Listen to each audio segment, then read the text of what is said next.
And good afternoon, everybody. Welcome to another edition of Earle Farrell for Memphis. And we've got another great restaurant we're going to take you to today. We're going to take you to a restaurant that opened its doors first back in 1922, if you can believe that, Leonards BBQ. And they first opened, and we'll talk to Dan Brown here in just a second, at another location. But then they were for a long time on Bellevue, and now they're out on in off Mount Moriah in Fox. What's the name of the street you're on? Fox Plaza Drive.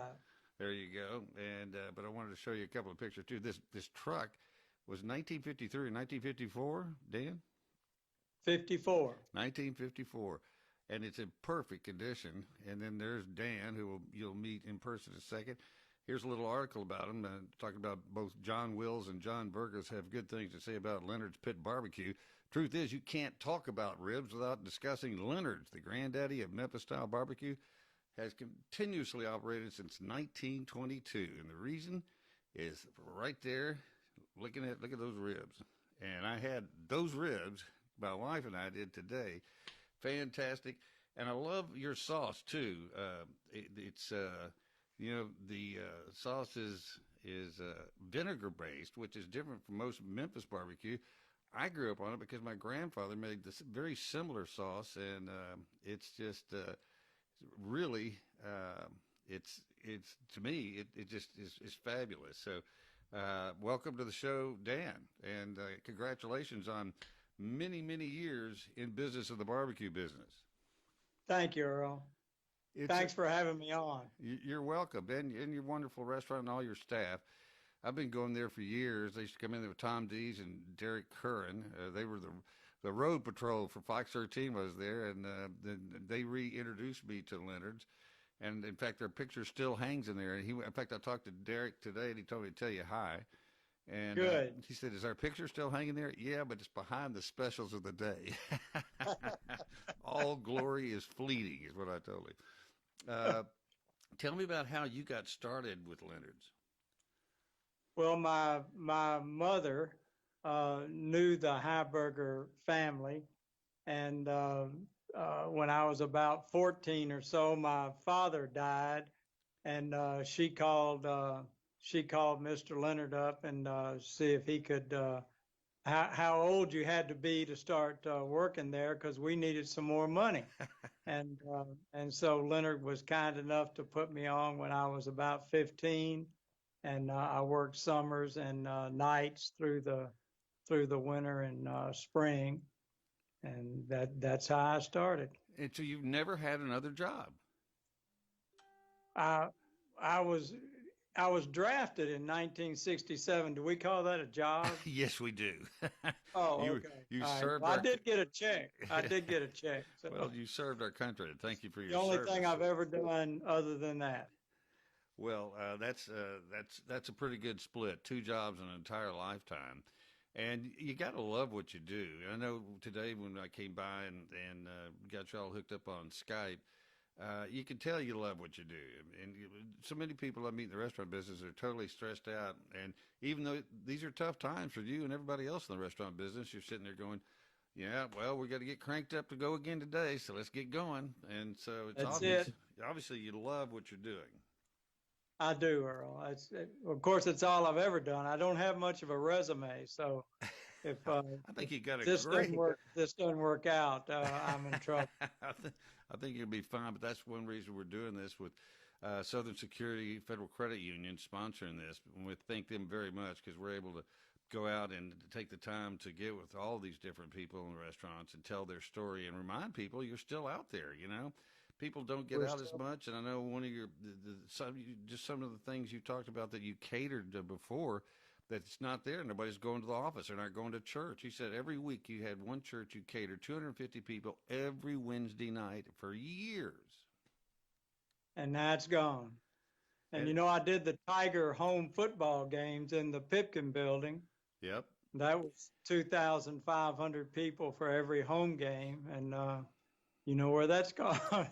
Well, it's just in the whole country, everybody in one way or the other, with very few exceptions, have all taken huge hits. And That's the reason we're doing this, is to remind people you're still there and you're still doing business. It's not what you'd like, but you're hanging in there.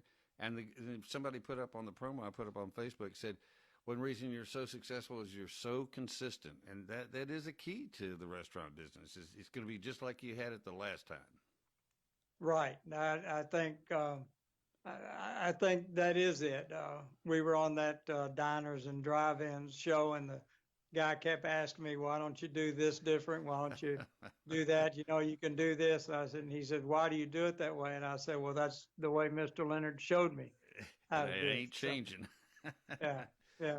Well, but that is, I mean, that's the first, I know I've been in the restaurant business, and the first thing everybody wants to do is say, I think we can make this just a little bit better. You go, don't touch it. I don't do anything different than what I was taught years ago.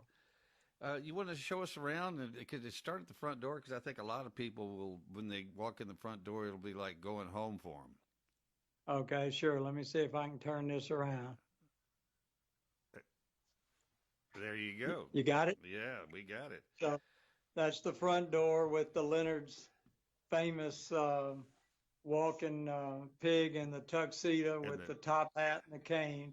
And that's still on the sign out front of the restaurant.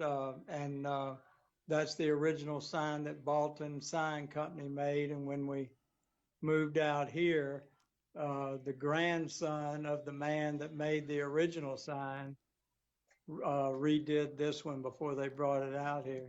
I noticed all the Elvis memorabilia you have in there. There's a poster for Memorial Auditorium in Buffalo, New York. Tickets were $1.75 to see Elvis back in 1956. Did Elvis used to come in?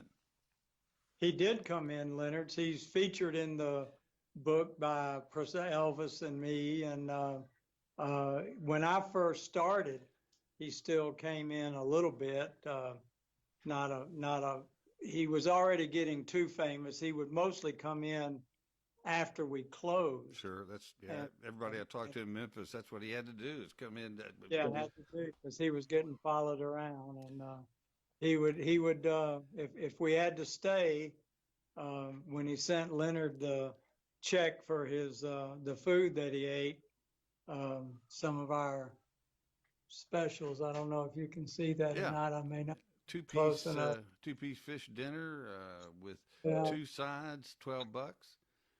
A piece of fish. But Elvis, when he sent the money in to Mr. Leonard, whoever stayed on the sandwich board, he'd send like $75 tip. I was making 65 cents an hour, so that was huge. So that was a big deal. Yeah, just one of the old signs with the history of Leonard's on it. Can you go back? I guess you showed the truck, didn't you? Yeah. Can you go back over there behind your daily special sign and show Derek Curran and Tom D's picture? Let me tell you something, folks. These two characters, wherever they would eat, they'd always take in a 8x10 glossy of themselves. And you can go to restaurants all over the country, and there is Tom D's of Fox 13 and Derek Curran. Yeah, you can see him. Derek's got a little reflection on his face, but it actually makes him look better. So I'll tell him. I'll just brag. Look while I'm over here. So I got a 97. Health Department 97. Outstanding. Of course, we're not doing enough business to get the place too dirty. So well, but that's just the way you've always run things, and it's 97 every single day. There you go. And now the truck, is the truck an original part of the Leonard's family? Or an interior decorator saw a picture of an old truck that Leonard had, and then he went and found one out in some farmer's field over in Arkansas that was pretty much just sitting out in the sun, rusting. Well, man, they did a great job of restoring it. He did, didn't he? Oh, man, it looks fantastic. I told you today that I rode in one when I lived in Canada, and it's 1953, and panel, 54. 54, and there's an Edsel. I recognize that front end anywhere, and a Corvette, and is this out in front of the old Leonard's downtown? That's a mural of the old Leonard's. A local artist from Memphis College of Art named Charlie Miller he's deceased now, but he painted this mural. That's He really. put a ghost of Elvis. Can you see that in the? I can see that. Yeah, put the ghost of Elvis in the brick there. This was the pig pen right here, that little window, and that's where Elvis and his group would eat. Wow. And they had tint the they tinted the windows out. Of course, in 1960, there wasn't too much tinted glass No, around, there wasn't. so people could see him. But that's where he used to sit, is right inside that window. Yeah, It's called the yeah. pig pen. I like that. Called it the pig pen. Yeah, it was a little room, had about 12 chairs in it. And then everybody remembers your buffets, which unfortunately, because of the pandemic, they've stopped all buffets. But one reason you say that your tables, the way you've got them set up now, they're all spaced apart, so there's plenty of room to eat. But everybody's safe. And but you at one time you could see 250 people in there. You had 3 private dining rooms. Close to 200. And well, back in the good days, you could squeeze more in. Yeah.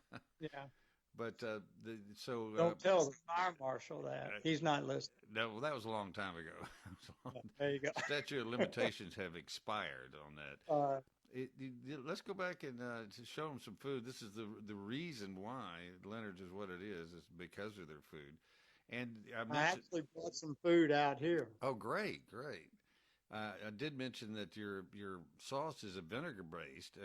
How unusual is that now in Memphis? I know they do a vinegar base in parts of Texas and in North Carolina, but for Memphis, it's really refreshing because it's so different. Well, Heinz did a Memphis style barbecue sauce to sell commercially all over the country, and they featured Leonard's story and on the label of the sauce. They even had my name on there, and because they felt like that it was fairly typical of the Memphis style sauces. So it's vinegar and ketchup based, and it's sweet. That's it on that jumbo barbecue sandwich. You see the sauce just drips off of it. That's our homemade spaghetti. Go down tight. Go down a little tighter on the spaghetti. Let's get a good look at that. There so you we go. do a. And then your onion rings over there. They're homemade, battered. Not breaded. Mm-hmm. And then we got homemade lemon icebox pie. One of my favorites right there. Go through a lot of pies. And then that's half of a dry rib, half of a wet rib. You can actually get that meal. And then of course your beans and is that slaw and that sweet fried catfish fillets, which we used to feature on the buffet. Yeah. So we have a lot of people that still were looking for the fish, so we cook it to order now. Well, it doesn't take that long when you're only cooking 2 or 3 pieces at a time. So 10, 12 minutes. But the takeout business is huge. That's that's you're surviving on with the few people that get to come in. So keep remembering Leonard's, and just seeing the food is going to make people go, oh man, I mean, just the comments on my Facebook today from all the people say, I love that place. People out of town going, man, I miss Leonard's. And so, if you want to support Dan and all his people over there at Leonard's, and call them in. What's the phone number there? It's 360-1963. And switch your camera back over again so we can talk for just a second. Did that do it? No, I didn't do it, did just one little tap. We're in trouble now. I'll try the one. Well, we won't worry about it. You did great, though. That was for your first try at Skyping. You did great. And there you are. There, you figured it out. There you go. I'm on there now? Yeah. Good. Move a little to your right. There's a backlight. It's kind of backlighting a little bit. Move to your right or your left. And so we can, and then kind of pull the camera up higher towards your face so it's even with your face. There you go. All right. I always want to say thank you face to face. I always like talking to people face to face. And what is have you been able to hang on to most of your staff throughout all this? Yeah, we were only open at lunch anyway. Uh-huh. So almost all the people that worked here were part-time. Now, 3 or 4 of them have just gone on to other jobs. We only had about 14 employees, and we still got 10 That's great. 10 on staff. And the PPP money from the government helped us keep everybody that wanted to keep working. Sure. As soon as the first couple of 3 months were over with and business started back up, enough to sustain some people working, they all came back to work. They've been really great. I don't know why they like me so much. Because you're nice. Oh, okay. That goes a long way. I was fishing. Well, you got one. I gave you a big one there. Okay, all right. But the catering, hopefully that can come back soon, so we can all start together. Everybody misses being together and sharing a great meal. I mean, that's just human nature. It's you gather, you share food together, and have camaraderie, and we all miss that. So we're all looking forward to getting back. But thank you for bringing us in and showing us around and to such familiar settings as Leonard's, and seeing your great food and hearing your story again. It's a great story. Do show the silver dollars on your checkout counter again. I think yeah. Whose idea was that? Well, that was in the old original Leonard's at Bellevue and McLemore. Okay. And so when we redecorated, we put the silver dollars in. I've seen people put dollar bills up on a wall and say this was our first dollar bill, but I've never seen anybody embed silver dollars. Do people try to pick them off the counter? Do you see that? Everybody tries to pick one up. I think I may have turned the camera off, didn't I? No, you're still on. Just touch it right up at the upper right-hand corner one time. Let's see if that works. I did that. Well, it's not there yet. Try it again one more time. Is your little icon picture of you? Or maybe it should be you. No. Well, you know what, Earl? It's gone. You know what? I'm on that split screen. Oh, now. yeah. Maybe I turn it around. There you go. And then just kind of hold it down, point it down a little bit more, because you're above where the coin is. So kind of back up a little bit. Back up. There, you got just a little bit of it. Keep backing up. Right? Just a little bit. Yeah, right there. You can see it right there. It's actually embedded in the tile, but they're glued down, folks, and you can't get them up. I promise you. Yeah, that's right. So enjoy it. Take a look at it, and wish you had it, but you don't. You got to come back to Leonard's to see it. Dan Brown, thank you very much, sir, and Happy New Year, and I'm hoping things get better for everybody very, very soon. But in the meantime, continued blessings to you and your staff, and thank you for cranking out some great barbecue since 1922. Thanks, Earl. You're sure welcome. We'll talk soon. I'll come in and see you. Bye-bye. Bye. Well, that's great. I mean, it's one of the true icon restaurants of Memphis, 1922. Rendezvous is right in there. I think Charlie opened the Rendezvous back in like 46, something like that. It's just at places like that you want to see remain, and the way you see them stay with us is to go support them any way you can. And Loretta Hopper said, great barbecue, and it is. It's and great people. Dan's as good a guy as you'll ever meet in your life, and so is staff. They're all friendly and very appreciative of any business that comes in. And tomorrow we're going to go down to Olive Branch to Derek Curran. He's got OB Ale Company, Olive Branch Ale Company. Used to work with him. In fact, we mentioned him in the show today that he used to work for Fox 13. He was a photog and worked with Tom Dees driving the road patrol RV that ate gas at like about a gallon a half mile. I think it eats some gas, but I rolled many a mile on that. Wouldn't give you a look outside right now. We still got some sunshine here in Memphis. The high today was 53. It felt great. The wind wasn't blowing. We had sunny skies. Tonight's going to get kind of cold. It's going to be 33. And then we've got Wednesday, high 54, partly cloudy, 40 degrees for the low. Thursday, 43 for a high. 60% chance of precipitation, 34 degrees for a low Friday, 40 degrees for the high, cloudy, 31 for a low Saturday, 38 partly cloudy, 29 for the low Saturday night, and Sunday 41 for a high, partly cloudy, 30 degrees. We got a 10% chance of precip on Saturday and 5 on Sunday. Fortunately, we're dodging the snow bug and all the rest of it, so that's a good thing. We like it once a year in February, lasting about a day, and then we get out of there. But that's our show for today. Have a great evening, and we'll see you tomorrow.